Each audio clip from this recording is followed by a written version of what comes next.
La famille, est-ce que vous êtes au courant même? Ah, on nous dit que les partisans de Soro Guillaume attaquent le président Gbagbo. C'est les injures qui fusent de partout. Ils sont là à allumer le président Gbagbo, selon les informations. Parce que moi, je ne les suis pas, donc je ne les écoute pas. Donc, nos camarades viennent nous rapporter que les partisans de Soro Guillaume, les communicants, GPS, attaquent le président Gbagbo parce que le président Gbagbo va déposer un dossier à la CPI qui va condamner la rébellion d'Alassane Ouattara et le coup d'état de 2011 d'Alassane Ouattara. Maintenant, les partisans de Soro ne sont pas contents. Pourquoi? Parce que selon eux, Soro Guillaume a participé à la rébellion. Donc, vu que maintenant le président Gbagbo a dit que Soro Guillaume doit rentrer en Côte d'Ivoire et que Ouattara ne devrait pas laisser Soro Guillaume en exil, c'est que Soro Guillaume et Gbagbo Laurent sont devenus des frères, des amis, gens, père, fils. Donc, le président Gbagbo a pardonné Soro Guillaume. Donc, le président Gbagbo ne doit plus parler de cette histoire de rébellion, aller déposer un dossier à la CPI pour que les responsabilités soient situées dans cette histoire. Pendant que lui, le président Gbagbo, il a fait plus de 10 ans en prison pour cette histoire de 2010. Où on dit qu'il y a eu 3000 morts. Lui et ses proches ont été condamnés. Il y a d'autres qui sont morts en prison. Il y a d'autres qui sont encore en prison à cause de 3000 morts de 2010. Il y a d'autres qui sont encore en prison. Il y a d'autres qui sont morts en prison. Pendant qu'on dit que le président Gbagbo n'a rien fait. Pendant qu'on dit que ce n'est pas le président Gbagbo Laurent qui a fait ces 3000 morts. Chers frères et chers camarades. Pendant ce temps, ses camarades sont encore en prison. Le président Gbagbo a décidé cette fois-ci-là de dire que bon, trop c'est trop, ça suffit. Bon, cette histoire de rébellion de 2002 là, il y a eu plus de 15 000 à 20 000 à 30 000 personnes qui ont été déjà. Il y a certaines personnes qui parlent de 100 000.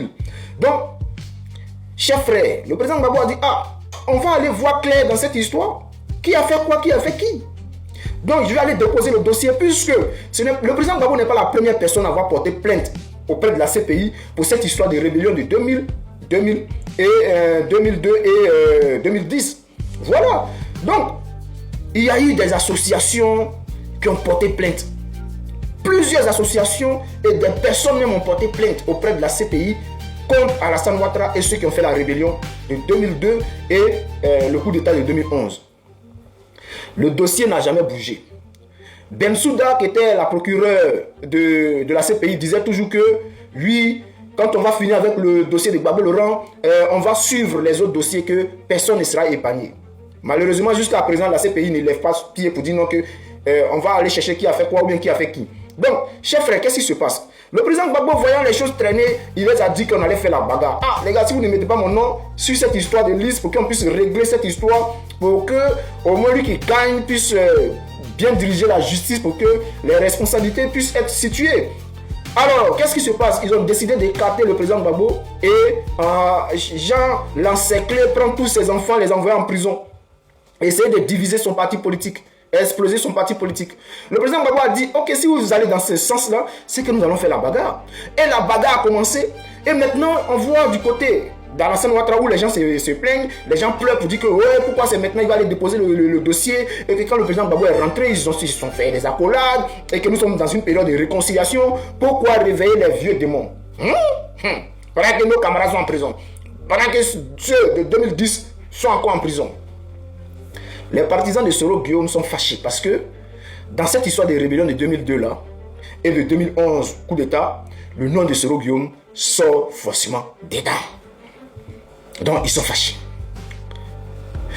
Mais il y a un truc qui ne va pas. Vous savez, les partisans de Soro Guillaume ont chanté. Il y a un jeune qui s'est fait déjà par les partisans d'Alassane Ouattara.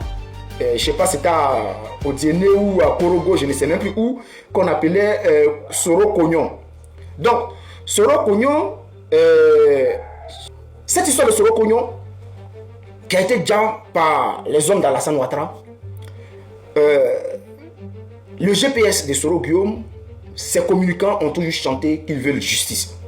Ils veulent que celui qui a déjà Soro Cognon soit enfermé. Il faut qu'on fasse la justice pour Soro Cognon. D'accord? Il n'y a pas de problème. Mais lorsque de l'autre côté, les ouais crient pour dire que nous aussi on veut justice pour nos familles. Parce qu'il ne faut pas oublier, il y a des villages, des campements qui ont été rasés, où ils ont déjà toute une communauté. Donc, lorsque ces personnes se lèvent pour dire qu'eux aussi veulent justice, mais leur voix ne porte pas. C'est dans ce sens-là que le président Gbagbo a dit, d'accord, depuis là, vous avez déposé plainte, vous avez fait tout ce qu'il fallait faire, mais la CPI n'agit pas. Moi-même, je prends le dossier, puisque c'est la bagarre qu'ils veulent, on va aller faire cette bagarre-là. Et voici que ceux qui veulent justice pour leurs partisans ne veulent pas que, dans le camp de Gbagbo Laurent, justice soit faite. Je ne comprends pas. Ou bien parce que le nom de Soro Guillaume est dedans. Mais ce n'est pas vous-même qui avez dit que Soro Guillaume était un étudiant et qu'il ne pouvait pas acheter des armes. Et que ce n'est pas lui qui a créé la rébellion. Et que c'est Ouattara qui est le patron de la rébellion, qui est lui qui a créé. Mais si c'est le cas, Soro Guillaume sera peut-être à la CPI ou bien pourra aller témoigner contre Alassane Ouattara. Voilà. Il pourra aller témoigner. Ou si la CPI l'arrête, il dira simplement que j'étais un envoyé. Et voici celui qui m'a envoyé. C'est clair, non? Parce que vous ne pouvez pas accepter que le président Gbagbo ait fait 10 ans à la haie. Et vous, lorsqu'on parle de justice pour les ouais, pour tous ceux qui ont été déjà dans toutes les régions, vous dites que vous ne voulez pas. Mais cette rébellion-là, de 2002 là, concerne également vos parents du Nord.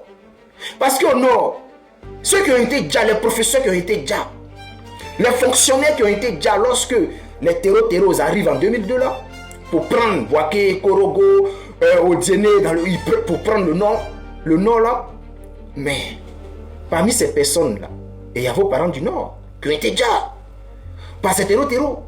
Donc si on dit qu'on veut que justice soit faite pour ces personnes-là, pourquoi vous vous plaignez? Les soroïstes, pourquoi vous vous fâchez? Est-ce que dans le dossier de Gbagbo Laurent, il a dit que je vais aller enfermer Soro Guillaume? Non. Nous-mêmes, on ne voit pas Soro. Il n'est pas dans notre calcul. Peut-être il sera relié au dossier, puisque il a travaillé avec Alassane Ouattara. Et eux tous. Voilà.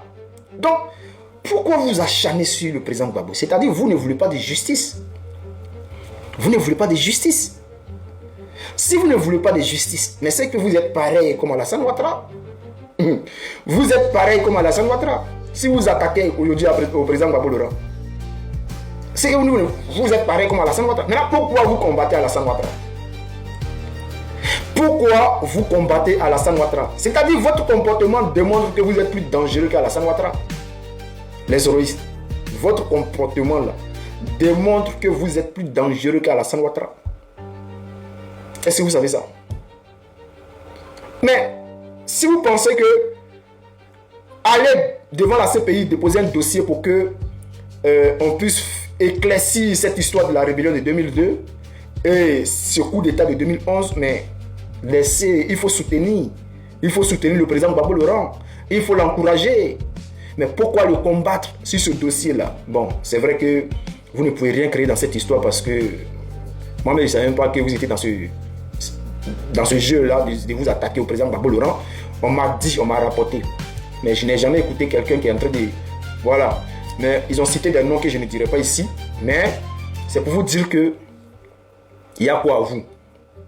Et vous avez la chance que c'est le président Gbagbo Laurent. Vous avez la chance que c'est le président Gbagbo Laurent. Parce que si c'était quelqu'un d'autre là, à Soro là, peut-être aujourd'hui il ne serait pas vivant. Hein? Dites merci au président Gbagbo Laurent. Au lieu de vous attaquer à lui là, Soro a déjà les Ivoiriens. Il est venu à Abidjan pour être ministre. On avait la possibilité de le refroidir. On ne l'a pas fait. À cause de qui? À cause du président Gbagbo Laurent. Parce qu'il a demandé aux Ivoiriens de travailler pour la paix. Et on a suivi les autres. Même Dramane Ouattara là, on pouvait le refroidir. S'il est encore là, c'est à cause du président Gbagbo Laurent. Parce que Ouattara a déjà trop de personnes. Donc il fallait qu'il paye. Voilà. Mais le président Gbagbo a dit non. Les gars, travaillons pour la réconciliation.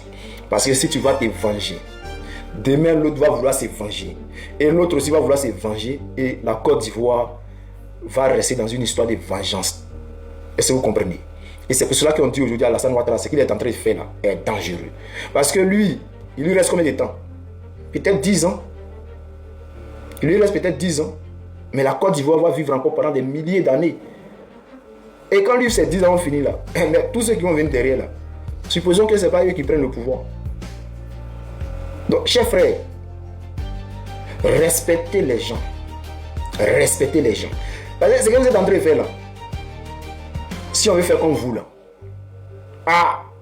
c'est pas aujourd'hui, ça va finir. Donc les soroïstes, on vous comprend, hein, vous pouvez pleurer, vous pouvez faire tout ce que vous voulez, mais il faut savoir que cela ne va rien changer. Voilà, vos pleurs ne vont rien changer. Et Soro Guillaume aujourd'hui là, je ne pense pas que il ne veut pas que la justice soit faite, puisque lui-même, il demande pardon.